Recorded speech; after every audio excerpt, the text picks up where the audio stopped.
To our YouTube channel. ಇವತ್ತು ಹಾಸ್ಪಿಟಲಿಗೆ ಹೊರಟಿದ್ದೀವಿ. Already 7:45 ಆಗಿದೆ. ಹಾಸ್ಪಿಟಲ್ಗೆ ಹೋಗೋಕ್ಕೆ ಮುಂಚೆ ದೇವಸ್ಥಾನಕ್ಕೆ ಹೋಗಿ ದೇವ್ರನ್ನ ನೋಡಿಕೊಂಡು ಕೈ ಮುಕ್ಕೊಂಬರೋಣ ಅಂತ ಹೊರಟಿದ್ದೀವಿ. ಎಷ್ಟು ಭಯ ಆಗ್ತಿದೆ ಕಾರ್ತಿಕ್ ಅವರೇ. ನನಗೆ ಆ್ಯಕ್ಚುಲಿ ಒಂದು ಎಕ್ಸಾಮ್ ಬರಿಬೇಕು. ನನಗೆ ಮುಂಚೆಯಿಂದ ಇದೊಂದು ಏನಾದರೂ ಎಕ್ಸಾಮ್ ಹತ್ರ ಇದ್ದಾಗ ಅಥವಾ ಟೆಸ್ಟು ಏನಾದರೂ ಇದ್ದಾಗ ಫುಲ್ ಹೊಟ್ಟೆ ಎಲ್ಲ ಒಂಥರ ನೋವು, ಹೊಟ್ಟೆಲೇನೋ ಗುಳು ಅನ್ನೋ ಥರ ಫೀಲು. ನನಗೆ ಮದುವೆ ಆಗಬೇಕಾದ್ರೂ ಹಿಂಗೆ ತಾಳಿ ಕಟ್ಟೋಕ್ಕೆ ಮುಂಚೆನೂ ಹಿಂಗೆ ಹೊಟ್ಟೆ ಎಲ್ಲ ನೋವ್ತಿತ್ತು. ಸೇಮ್ ಇವಾಗ ಹಾಸ್ಪಿಟ್ಲ್ಗೆ ಹೋಗೋಕ್ಕೆ ಮುಂಚೆನೂ ಹಾಗೆ ಹೊಟ್ಟೆ ಎಲ್ಲ ಒಂಥರ ಗುಳು ಒಂಥರ ನೋವು. ಬಟ್ ಸ್ಟಿಲ್ ಧೈರ್ಯವಾಗಿದ್ದೀನಿ, ಇಲ್ಲ ಏನೂ ಆಗಲ್ಲ, ಪಾಸಿಟಿವ್ ಆಗಿದ್ದೀನಿ. ಅಂದರೆ ಪೇಯ್ನ್ ಬರಲ್ಲ ಅನ್ನೋ ಥರನೇ, ಅಂದರೆ ಪೇಯ್ನ್ ಬಂದರೂ ನಂಗೆ ತಡ್ಕೊಳ್ಳೋ ಶಕ್ತಿ ಇದೆ ಅಂತ ಅಂದ್ಕೊಂಡಿದ್ದೀನಿ. ನಮ್ಮ ಯಜಮಾನ್ರು ಪಾಪ ಬೆಳಗ್ಗಿಂದ ಎಷ್ಟು ಚೆಂದ ಪೂಜೆ ಮಾಡಿ ದೇವ್ರನ್ನೆಲ್ಲ ಬೇಡ್ಕೊಂಡವ್ರೆ, ನನಗೆ ಪೇಯ್ನೆಲ್ಲ ತಡ್ಕೊಳ್ಳೋ ಶಕ್ತಿ ದೇವ್ರು ಕೊಡಲಿ ಅಂತ. ಇವಾಗ ಅದಕ್ಕೆ ದೇವಸ್ಥಾನಕ್ಕೆ ಹೋಗ್ತಾ ಇದ್ದೀವಿ. ದೇವಸ್ಥಾನದಿಂದ ಬಂದು ಹಾಸ್ಪಿಟಲಿಗೆ ಹೊರಡ್ತೀವಿ. ರೈಟ್? ಎಸ್. ಹೇಳು ಏನಾದರೂ. ಏನು ಹೇಳಿ, ನಾಳೆಯಿಂದ ನಿಮಗೆ ಹೊಟ್ಟೆ ಮುಂದೆ ಇರಲ್ಲ, ಅದು ನೋಡಿದಾಗೆಲ್ಲ ಬೇಜಾರಾಗುತ್ತೆ. ನೀನು ಬೇಜಾರು ಮಾಡ್ಕೋಬೇಡ. ಆ್ಯಕ್ಚುಲಿ ನನ್ನ ವ್ಲಾಗ್ ಎಂಡ್ ಮಾಡ್ಬೇಕಾದ್ರೆ ನಂಗೆ ಸಡನ್ನಾಗಿ ಅಳು ಬಂದುಬಿಡ್ತು. ಏನೋ ನಾಳೆಯಿಂದ ಸಡನ್ನಾಗಿ ಮಿಸ್ ಮಾಡ್ಕೋತೀನಿ, ಬೇಬಿನ ಒಳಗಡೆ ಕಿಕ್ ಮಾಡೋದು ಅದನ್ನೆಲ್ಲ ಸಡನ್ನಾಗಿ ಮಿಸ್ ಮಾಡ್ಕೋತೀನಿ ಅನ್ನೋದು ಫೀಲಾಗಿ ಅಳು ಬಂದುಬಿಡ್ತು. ಹಾಗೆ ವ್ಲಾಗ್ ಸ್ಟಾಪ್ ಮಾಡಿ ಮತ್ತೆ ಆಮೇಲೆ ಸ್ಟಾರ್ಟ್ ಮಾಡಿದೆ. ಗೊತ್ತಿಲ್ಲ ಹೆಂಗಿರುತ್ತೆ ನೆಕ್ಸ್ಟ್ ಫೇಸ್ ಆಫ್ ಲೈಫ್ ಅಂತ ಗೊತ್ತಿಲ್ಲ. But I am ready. ಎಷ್ಟು ದಿವಸ 9 months ಮಮ್ಮಿ ಕ್ಯಾರಿ ಮಾಡಿದ್ದಾಯಿತು. It's next turn for papa's responsibility. ಅವ್ರು ರೆಡಿ ಇದ್ದಾರೆ, ಆ್ಯಕ್ಚುಲಿ ಫುಲ್ ರೆಡಿ ಇದ್ದಾರೆ. ಪಾಪಗೋಸ್ಕರ ವೆಯ್ಟ್ ಮಾಡ್ತಿದ್ರು. ದೇವಸ್ಥಾನ ಬಾಗಿಲಾಕ್ಬಿಟ್ಟು ಕ್ಲೋಸ್ ಮಾಡ್ಕೊಂಡು ಹೋಗ್ತಿದ್ರು. ನಮ್ಮ ಮನೆಯವ್ರು ಹೇಳಿ ಇವತ್ತು ಇಲ್ಲ ಡೆಲಿವರಿ ಇದೆ ತೆಗಿತೀರಾ ಅಂತ ಅಂದಿದ್ದಕ್ಕೆ ಪಾಪಚ್ಚಿ ಅವ್ರು ದೇವಸ್ಥಾನದ ಬಾಗಿಲು ತೆಗೆದ್ರು. ಒಳ್ಳೆ ದರ್ಶನ ಆಯಿತು, ಚೆನ್ನಾಗಿ ಪೂಜೆ ಮಾಡಿಕೊಟ್ರು. ಪೂಜೆ ಮುಗಿಸ್ಕೊಂಡು ಈಗ ಮನೆಗೆ ಹೋಗಿ ಊಟ ಮಾಡಿ ಅಲ್ಲಿಂದ ಹಾಸ್ಪಿಟಲ್ಗೆ ಹೊರಡಬೇಕು. ಆ್ಯಕ್ಚುಲಿ ಅವ್ರ ಪಾಪಚ್ಚಿ ಅಲ್ಲ, ನಾವು ಅವ್ರ ಕಣ್ಣಿಗೆ ಪಾಪಚ್ಚಿ ಥರ ಕಂಡಿರ್ತೀವಿ. ಅದಕ್ಕೆ ಬಾಗಿಲು ತೆಗೆದು ಪೂಜೆ ಮಾಡಿಕೊಟ್ಟು ಒಳ್ಳೇದಾಗಲಿ ಹೋಗಿ ಬನ್ನಿ ಅಂತಂದರು. ಅವ್ರು ಆ ಸೈಡ್ ಇರೋದಕ್ಕೆ ಕತ್ಲೆಯಲ್ಲಿ ಅಷ್ಟು ಕಾಣಿಸ್ತಿಲ್ಲ, ಬಟ್ ಅವ್ರ ವಾಯ್ಸ್ ಕೇಳಿಸ್ತಿದೆಯಲ್ಲ. ನಾನು ಲೈಟ್ ಹಾಕ್ಕೊಂಡಿದ್ದೀನಿ, ಹಂಗಾಗಿ ನಾನು ಕಾಣಿಸ್ತಿದ್ದೀನಿ. ಊಟ ಮಾಡಿ ಹಾಸ್ಪಿಟಲಿಗೆ ಹೊರಡಬೇಕು. ಸಿಗುವ ಮತ್ತೆ.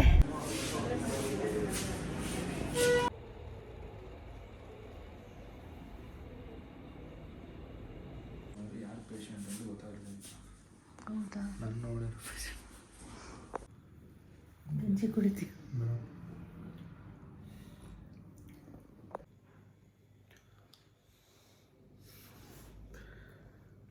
ಎಷ್ಟು ಮಂತ್ಸ್ ನಿಮಗೆ?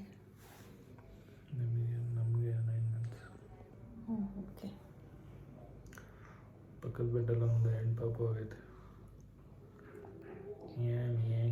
ಅಂತೈತೆ. ನಾಳೆ ಯಾವ್ದಾಗುತ್ತೋ ನೋಡ್ಬೇಕು. ನಮ್ಮದು ನಾಳೆ ಮಿಯಾ ಅನ್ನುತ್ತೆ. ಎಷ್ಟೊತ್ತಿಗೆ?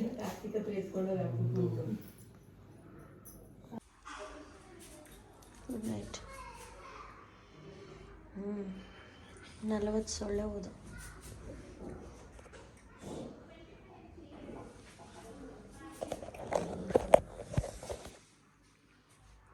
ಬೆಳಗ್ಗೆ 4 ಗಂಟೆಗೆ ಸಿಗೋಣ.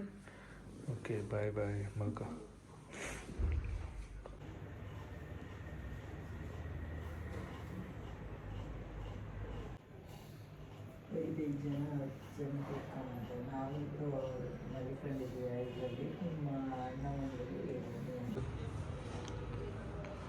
ಡೋಸ್ 2 ಮಾತ್ರೆ ನುಂಗಿ ನೋವು ಬರ್ಸ್ಕೊಳ್ಳೋದು ಅಂದ್ರೆ ಇದೊಂದೇ ಅನ್ಸುತ್ತೆ.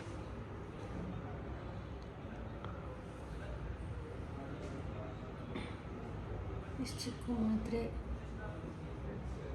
ಚಿಕ್ಕ ಮಾತ್ರೆನಾ?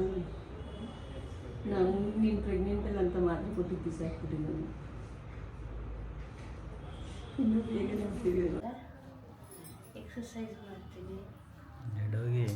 ಫಸ್ಟ್ ಏನು ಹೇಳಿದೆ ಅದನ್ನ ಹೇಳು. ಜೆಲ್ ಹಾಕಿ ಇಷ್ಟೆಲ್ಲ ಮಾಡಿ ಸಿ ಸೆಕ್ಷನ್ ಮಾಡಿಸ್ಕೊಳ್ಳೋದಾಗಿದೆ. ನಾನು ಇನ್ನೂ ನಿಧಾನಕ್ಕೆ 28 ತನಕ ವೆಯ್ಟ್ ಮಾಡ್ತಿದ್ದೆ. ಈಗ ಇಷ್ಟು ಬೆಳಗಿಂದ ಪೇಯ್ನ್ ತಿಂದ್ಬಿಟ್ಟು 4 o'clock ಸಿ ಸೆಕ್ಷನ್ ಪ್ಲ್ಯಾನ್ ಮಾಡೋಣ ಅಂದರೆ ಬೇಜಾರಾಗುತ್ತಲ್ಲ. ಅದಕ್ಕೆ ಜೆಲ್ ಹಾಕಿ 2 hours ವೆಯ್ಟ್ ಮಾಡಿ ಆಮೇಲೂ ಆಗಿಲ್ಲ ಅಂದರೆ ಇಷ್ಟೆಲ್ಲ ಎಕ್ಸಸೈಸ್ ಮಾಡ್ತಿದ್ದೀನಿ.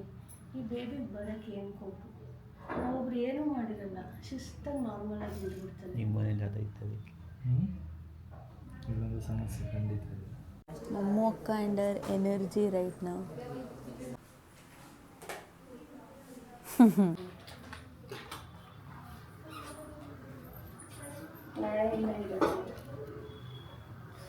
ಈಚೆ ಬಂದಿರುತ್ತೆ.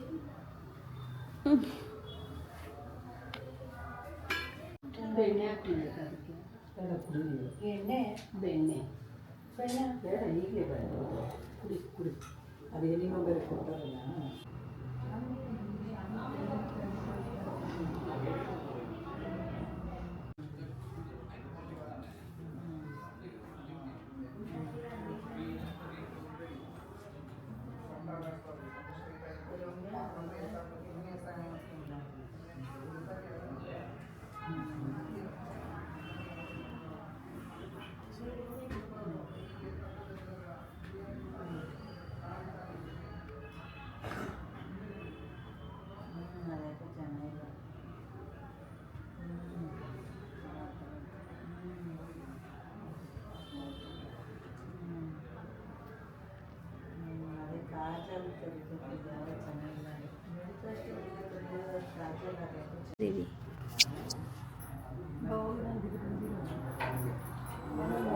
ಅವನೇನು ಬರ್ತಾ ನಾನು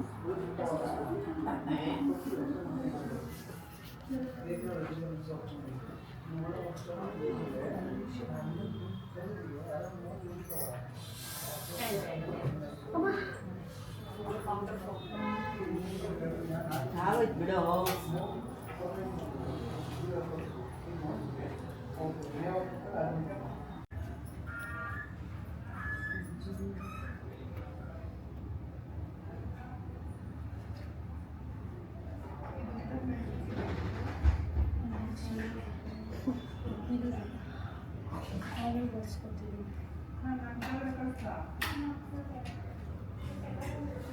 Because I'm strong.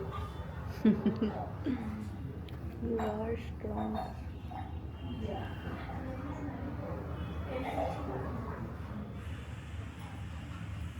ನಾರ್ಮಲ್ ಆಗಿದೆ, ಇಷ್ಟು ಪೇನ್ಗಿಲ್ಲ, ಕಣ್ಣಿಗೆಲ್ಲ ನೀರು ಬಂದ್ಬಿಟ್ಟಿದೆ. ನನಗೆ ಬೇರೆ ಟೈಮಲ್ಲಿ ಆಗಿದೆ, ಇಷ್ಟು ನೋವು.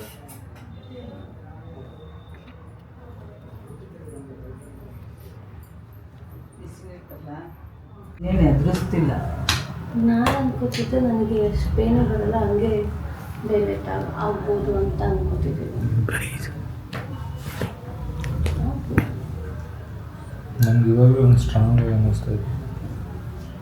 ಕರೆಕ್ಟಾಗಿ ಎಲ್ಲ ಸರಿ ಹೋಗಿ 4 ಗಂಟೆ ಅಷ್ಟರಲ್ಲಿ 5 ಸೆಂಟಿಮೀಟರ್ ಅಷ್ಟು ಓಪನ್ ಆಗಿ ತಗೋಬೋದೇನೋ ಅಂತ. ನನಗೆ ಅದೇ ಕಾನ್ಫಿಡೆನ್ಸಲ್ಲಿ ನಾನು 48 ದಿವಸ ಇದೆ ನಾನ್ ವೆಜ್ ತಿಂದಿರಲ್ಲ. ಅದು ಬಿಡು, ಅದನ್ನು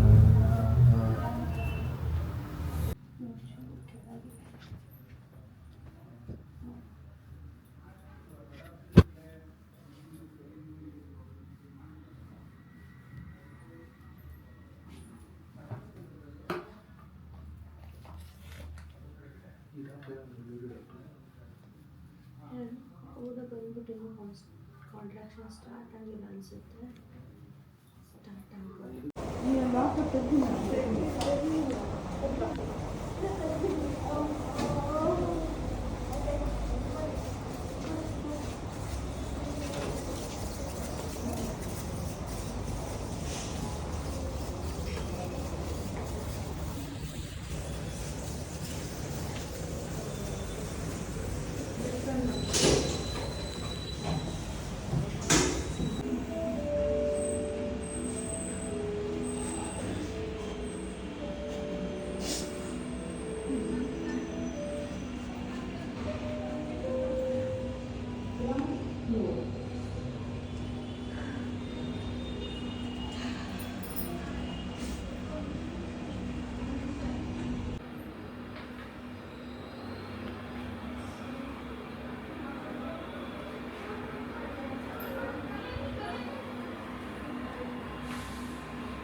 ಬನ್ನಿ ಬನ್ನಿ